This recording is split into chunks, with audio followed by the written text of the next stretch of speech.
Okay, well, thank you. And so now here are some thoughts on amateur radio and encryption. And I will apologize in advance if you think I'm wrong and this is too controversial, but here it is anyway.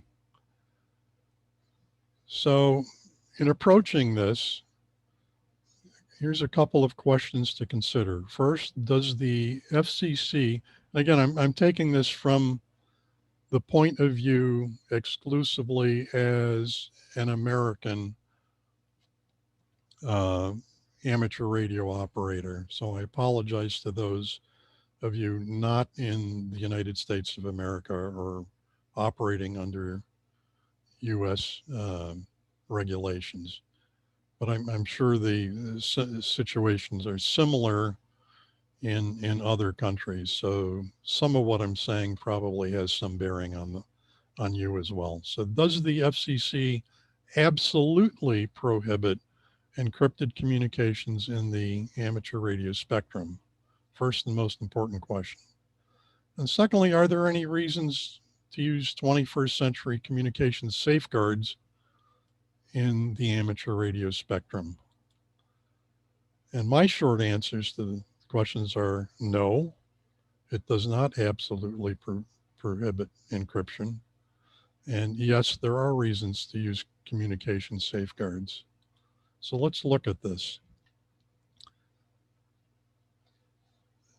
The FCC Part 97 regulations, they're, if you really like reading legal text, it's in 47 Code of Federal Regulations, Part 97, particularly uh, Part 97, subsection 113.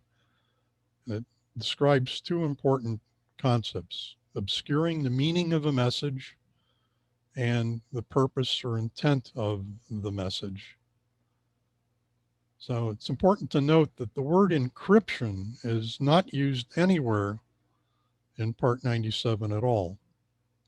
Um, and there's actually good reasons for that.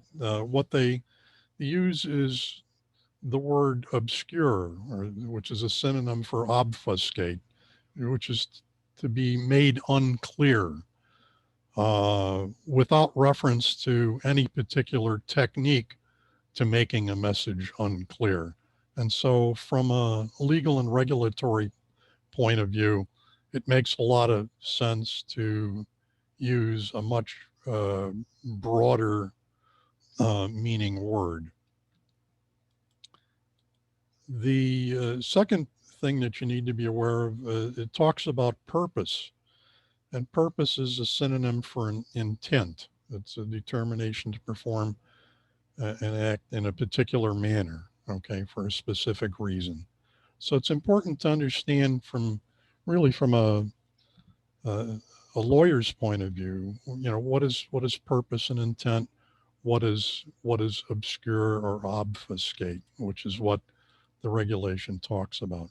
There's another important concept that the regulations talk about, and they talk about encoding a lot, and we'll see in various uh, parts of the Part 97 regulations in just a moment or two, talking about encoding in various places. And we'll explore what that means in, uh, as we go through the next few slides. So encryption is a form of encoding, but encoding is not necessarily encryption. Okay. In fact, most encoding operations have nothing to do whatsoever with encryption at all. And you're already familiar with a lot of encoding. You're familiar with various spoken language: English, Spanish, Russian, Vietnamese, Navajo, perhaps. Remember the Navajo code talkers from World War II.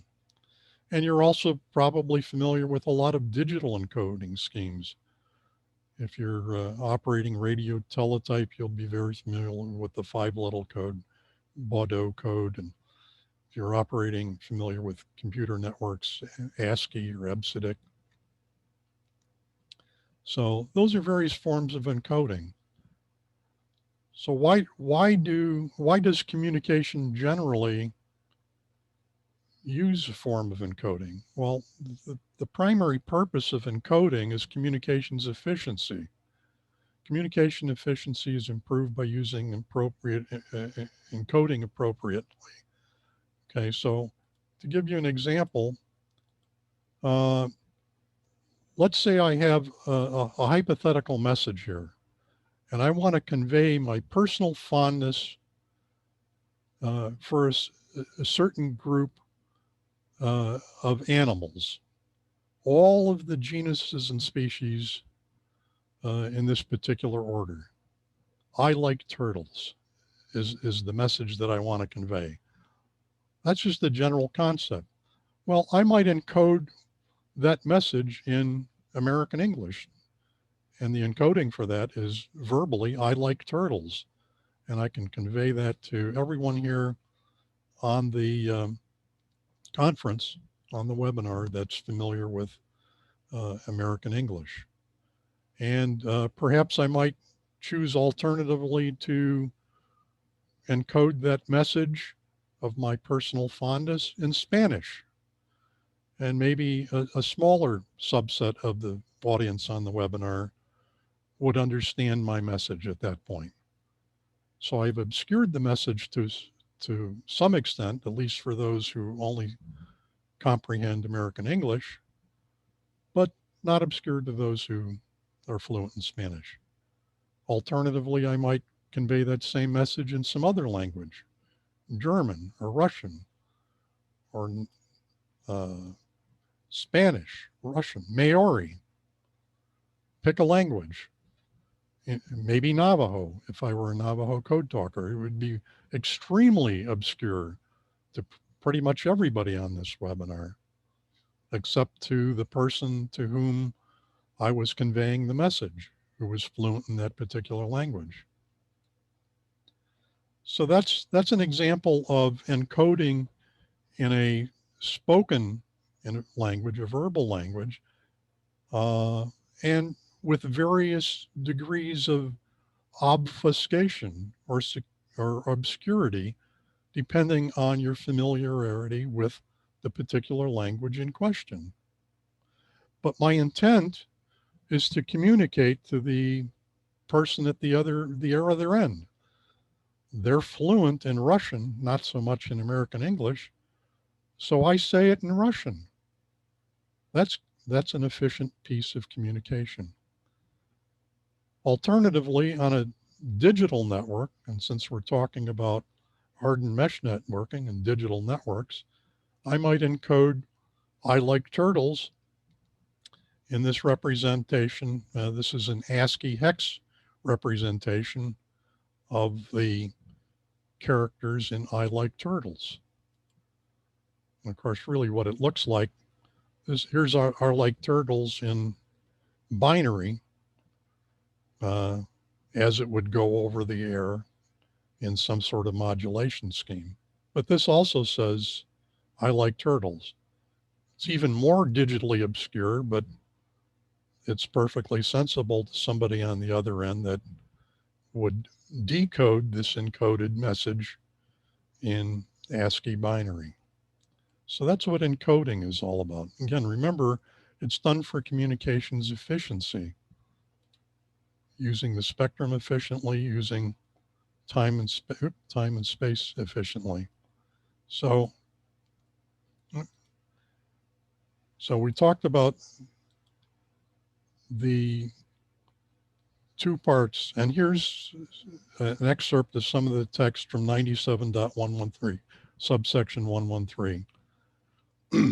So it says, no stations shall transmit what? A bunch of stuff, music.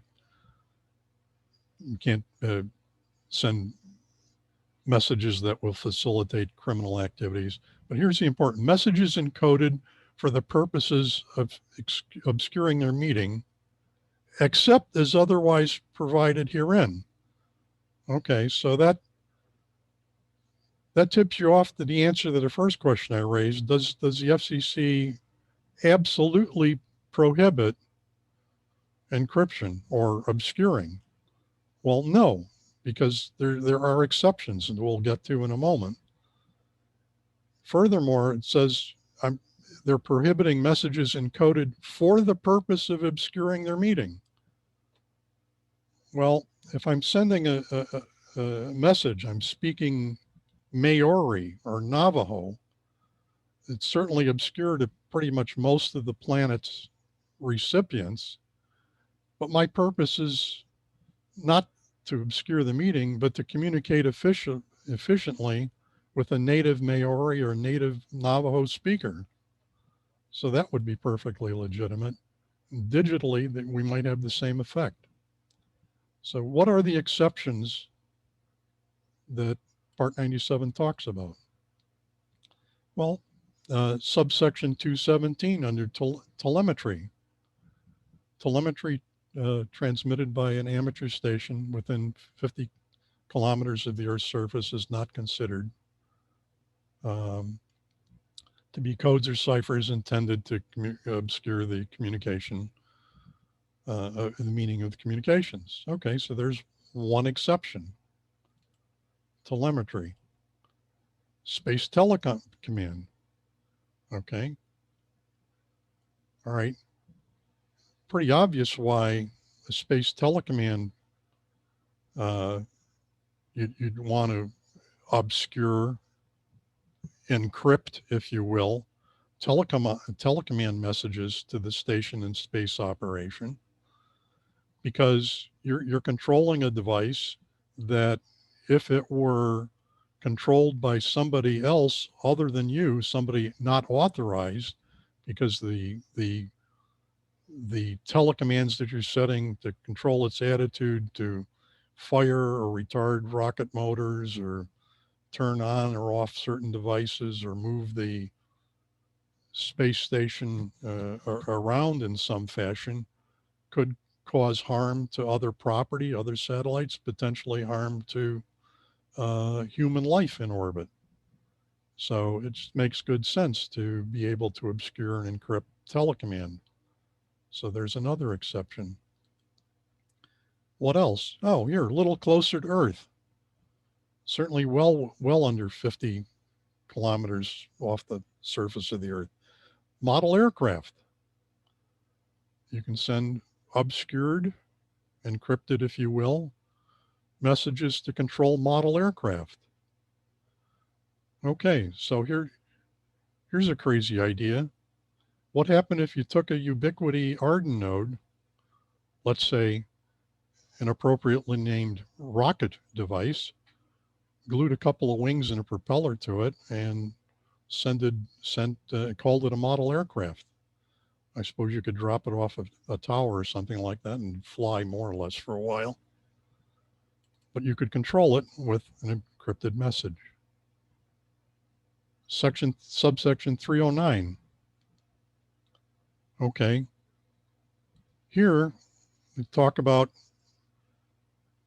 you can use RTTY or a data admission using a digital code specified in the paragraph. May use a technique who's been documented publicly. And so they give some examples. Well, oops, sorry, back up here. Going the wrong way, apologize.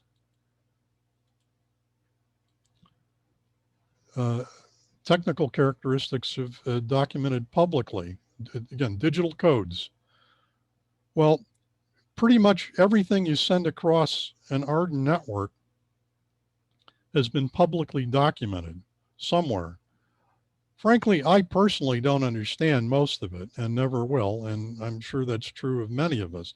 I understand parts of it, and I understand parts of it pretty well, but there's so much of it out there that it's difficult to get your arms around all of it. In fact, Joe, AE6XE, in a little while is going to talk about some other real interesting aspects of it, and we're all going to learn something about that. But all of that's been publicly documented.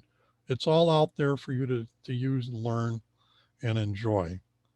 So all of the data transmissions we're doing on the techniques are documented out there. Part 309, subpart section 309 says you can also use a transmit ready or a data admission using an unspecified digital code. Okay. Provided that that unspecified digital code may be transmitted, may not be transmitted for the purpose of obscuring the communication. Well, if that's not my intent is communications efficiency, then I might argue that even if I didn't specify what the code was, I'd be okay, whether it was documented or not. Now, maybe that's worth considering. And then subsection 307 it talks about admission standards. I just bring this in here because of the reference. You can look at it. It's not overly important, but they talk about the frequencies and emissions that can be used. It's all stuff that you're fairly familiar with. And section 309 is the similar sort of language. There's another subsection 311, talking about spread spectrum emissions. Okay. And similarly, you got the similar language. They must not be used for the purpose of obscuring the meaning of the communication. So let's say that somehow someone somewhere determined that you were in violation of Part 97. Well, what are the consequences of this? What are the section 309 says the actions says? Well, a regional director of the FCC would have to contact you and require you to cease transmission using the unspecified digital code. Now you might argue that you're using a specified digital code that may or may not carry any weight with the regional director, but it could be argued. The director could then require you to restrict transmissions to the extent instructed, whatever that might be, and to maintain a record convertible to the original. Now, there's been at least one attempt, and somewhat recently, 7 years ago now, that AB1PH filed a petition for rulemaking, suggesting that encryption should be permitted over the handbands during emergency operations and training exercises, something everybody in the Arden community is interested in. And that petition was denied just a few months later. So let's look at that. And what did the FCC say? That they're not persuaded that the petition discloses sufficient reasons in support of the action. And they concluded that the record does not support Mr. Rolfe's assertion that a prohibition of encryption is impairing the ability of amateur radio to provide effective support to public safety agencies during emergencies. So that's their primary conclusion. That's the first thing they said. It goes on and it gets more interesting.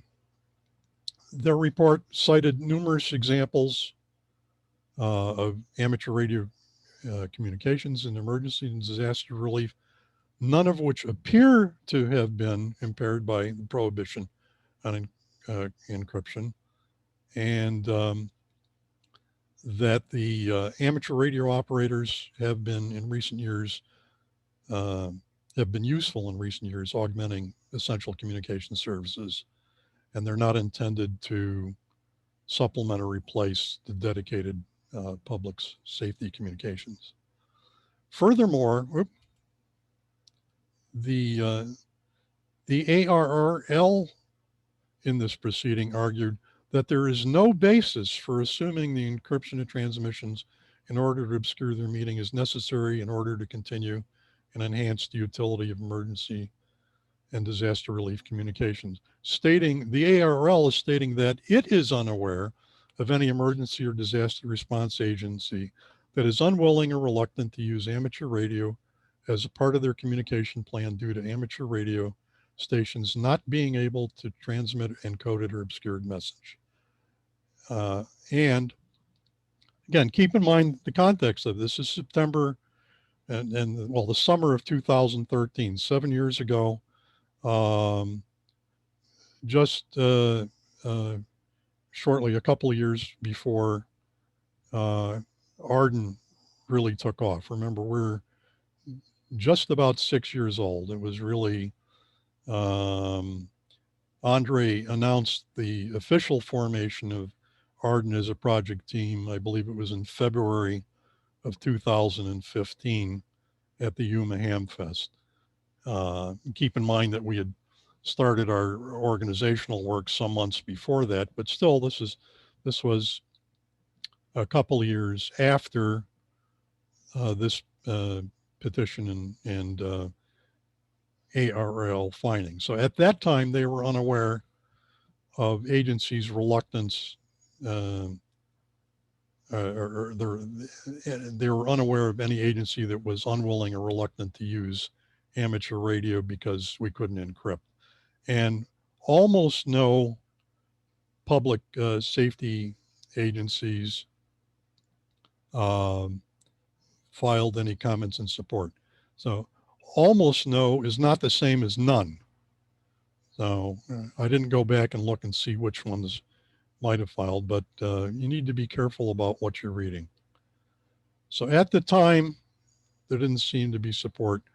And the FCC went on to say that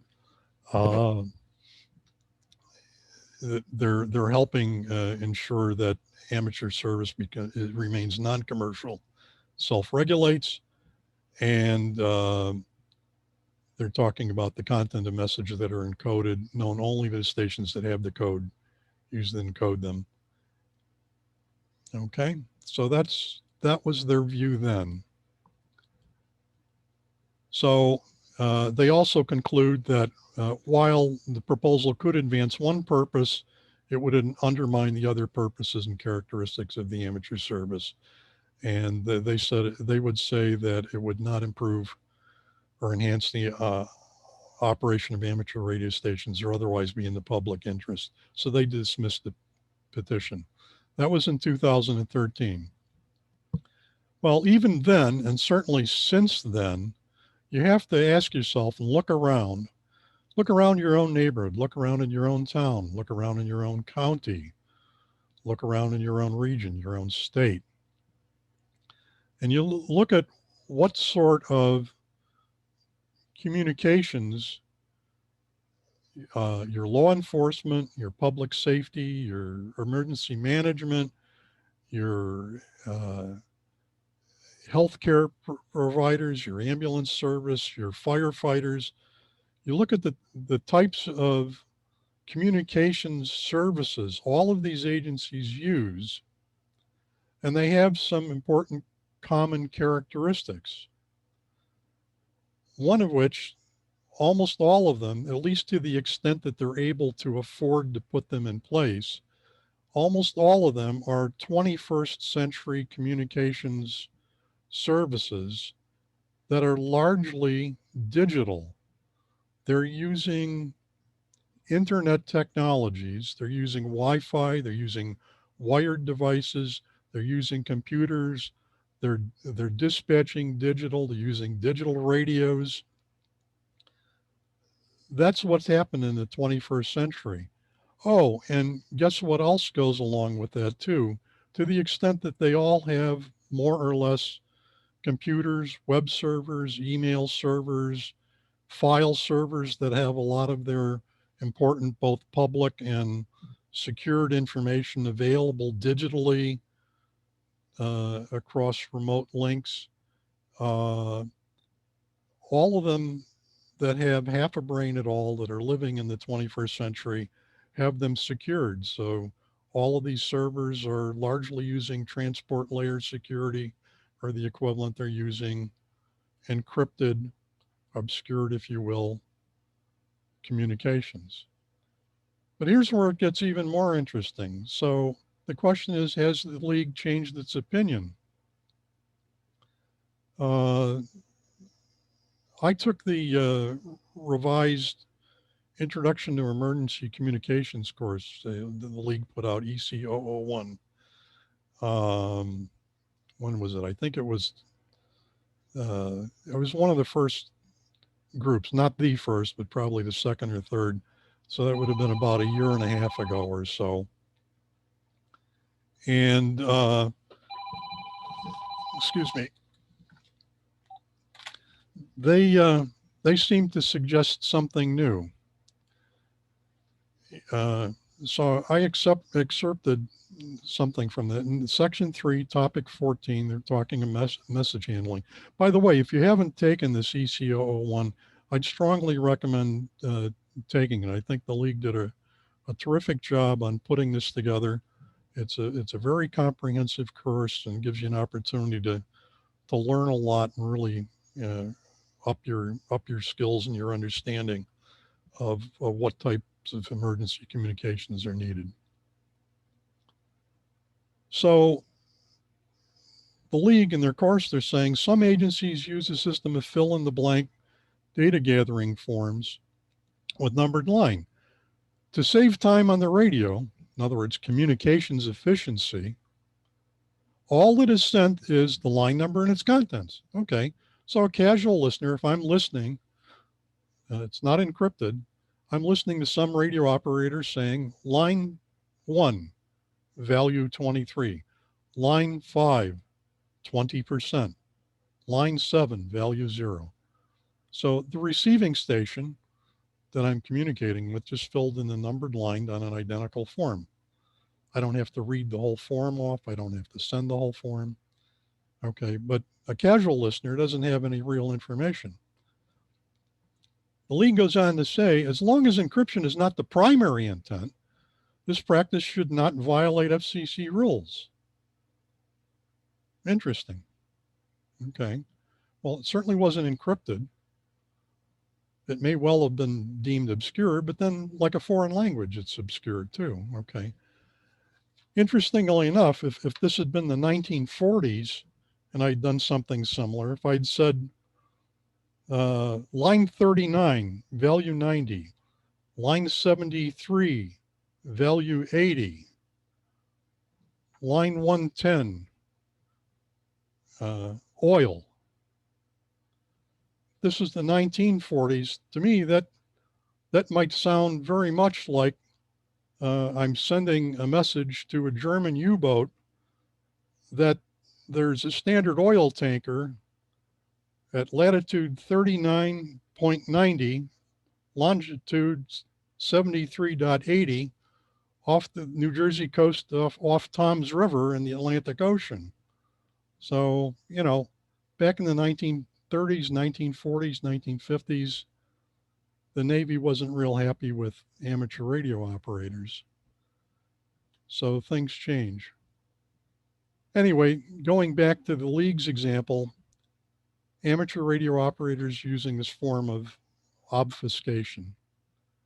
Here's another form that's commonly used if you're communicating some health care. It says patient's particular number.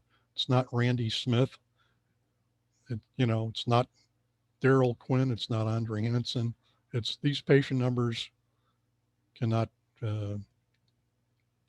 be served by this facility here. We're transferring. I'm not commuting, but I'm obscuring the message. That seems to be okay. So league is talking about, in this case, encryption is, it's the primary intent, but it's not, but it's not the radio operators that are performing the encryption or the obfuscating the information too. Well, we could take that argument a little further, and we will in just a moment. But what is the intent? Well, again, it's communications efficiency. We want the speed of the message. So we use the least amount of characters, the least amount of bits of information to convey the message fully, the meaning of the message. And we want accuracy. That's very important in emergency communications. So speed is already ensured. Um, if if we didn't, what would we be using transport layer security for? Well, keep in mind that if we're providing services to a served agency who has a web server and their people, we're just providing communication services. We really don't know or care or have any interest in what's going on at, at either end. Okay. Um, it might be a situation where, um, let me see, an example here of, let's look at this example. I set up an example so the sheriff's department can communicate to their department, a mobile site, and to the office emergency network. I'm only providing a communication network. All these personnel, they're using county computers to provide access. So here they are in this emergency command center. Um, they're using the network I provided, but they're using their own computers, and they've relied on high-speed digital communications now maybe for 20 years or more. And their web servers and their email servers are using the best security practices because, you know, they're professionals and they have professional support. They understand they need to protect their communications infrastructure, which includes their web servers and their portable computers. And they're using transport layer security.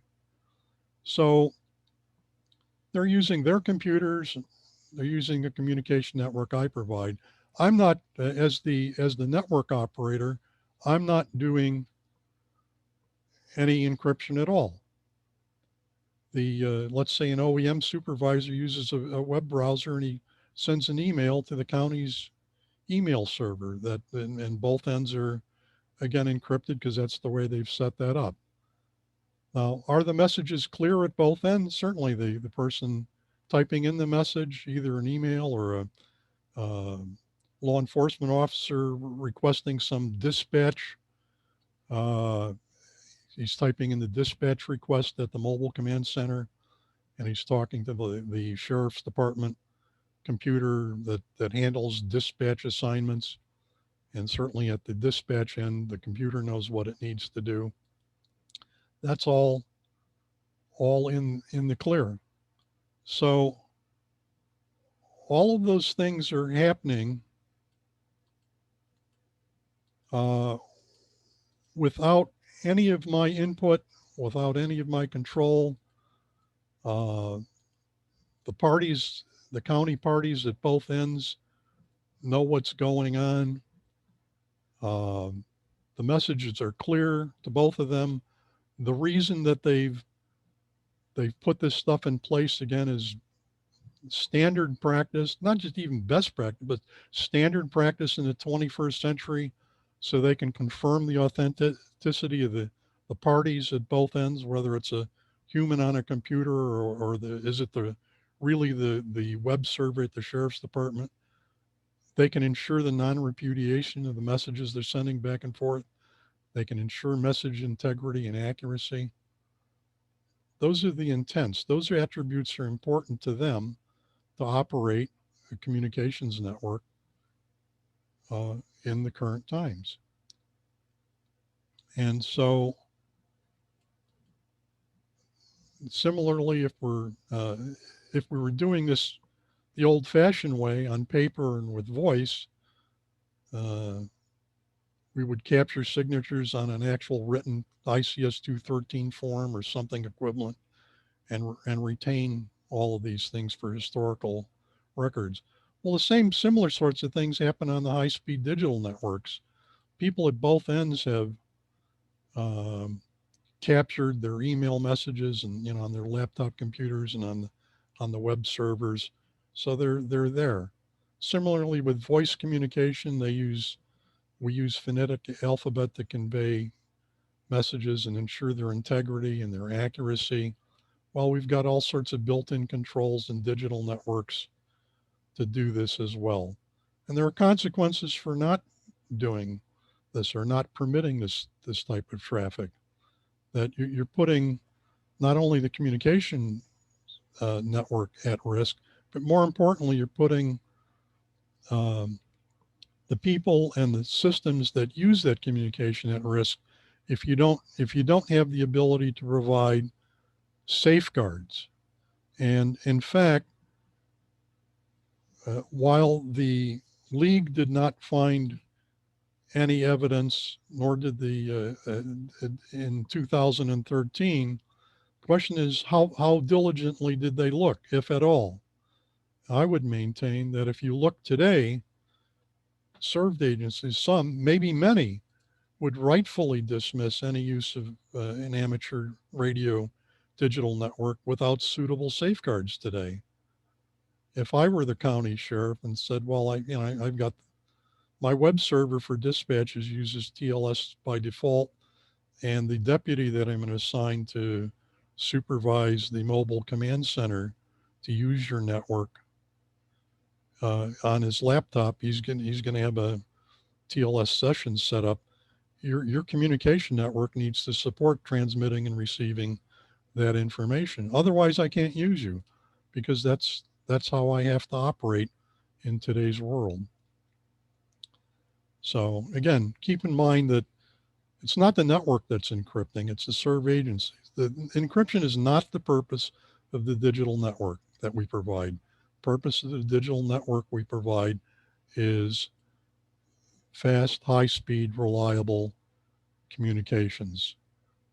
And so that's how I think of these things. So again, what are some last thing to think about are what are the consequences for an alleged noncompliance with some part of the FCC regulations? Well, you have to ask, well, what observations were made about this alleged noncompliance, and by whom were these made? Is it somebody just listening to the digital transmissions going across the 5.8 gig band, and they notice that they're digital and they can't decode the transmissions? Um, well, okay. Uh, so you can't decode them. That doesn't necessarily make them non-compliant with the regulations. And how do you know that they're amateur radio operators doing that? Maybe it's your neighbor's home Wi-Fi.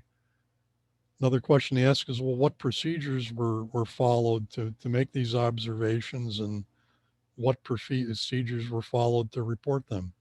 And finally, it says, well, what enforcement actions are open to the FCC or anybody else for that matter? We took a look previously at what appears to be the only um, enforcement actions that are at least captured in the text, where a regional director would have to contact the amateur radio operator and um, request either ceasing the transmission. I guess that you'd have to argue that what was being transmitted was an unspecified digital code, and I suppose you would have to have some evidence to back up the notion that it was an unspecified digital code rather than some sort of internet's documented specified code. So, and then furthermore, there could be some restrictions applied, and certainly the records of the original information almost in all cases, that's captured at both ends of the digital transmission anyway by normal operating procedures. Anyway, those are some thoughts that I've had on encryption and amateur radio. Things have changed. Things are changing, I believe. Things perhaps should change a little bit more. I do want to point out that everything I've said here, particularly the opinions expressed just moments before, are mine and mine alone, and they do not necessarily represent the views of the Arden Project as a whole or any of the individuals associated with it. So if you want to take pot shots at me, that's perfectly fine. But I wanted to bring this up because I think these are important questions for us that are interested in operating 21st century digital networks and doing services, useful, practical services for our communities to support them when their needs are greatest. And so, as Forrest Gump says, that's all I have to say about that.